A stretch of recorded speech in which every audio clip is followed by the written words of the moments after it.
সুতির রঘুনাথপুরে গত বৃহস্পতিবার বিকেলে ৪ শিশুকে ধারালো অস্ত্র দিয়ে কুপিয়ে জখম করার অভিযোগ উঠল গোলাম সারোয়ার বাদশা নামে এক আত্মীয়ের বিরুদ্ধে।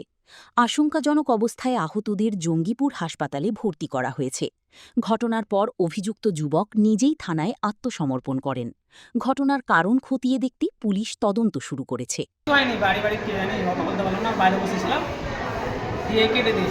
তো বাচ্চাগুলো কেউ হচ্ছে যে মেরেছে তার? মামা আর কাকা। মামা মামা হয় বাচ্চাগুলো তিনজনের মামা আর একজনের কাকা। এখন কি অবস্থা? বাচ্চাগুলোর বয়স কত কত? 12, 10 আর একটা 7 আর একটা 3। কি কারণ কিছু বুঝতে পারেননি? কারণ কিছু বুঝতে পারে না। বাচ্চাগুলোর নাম কি কি? একটা হচ্ছে আলিসা, ইসরাত, নুসরাত আর মুনিফা। বয়স? আলিসার বয়স হলো 10 বছর, ইসরাতের বয়স 12 বছর, আর নুসরাতের 6-7 বছর আর মুনিফাটা 3 থেকে 4 বছর। চারটেই মেয়েই আছে, চারটেই। কি নাম? আমার নাম সাহিদ আহমেদ। বাড়ি কে হচ্ছে তুমি? আমি ওদের মামা হয় আর কাকা হয়।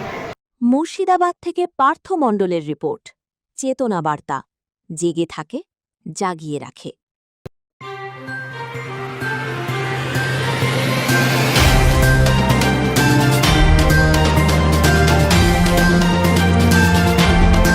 চেতনা বার্তা, জেগে থাকে, জাগিয়ে রাখে।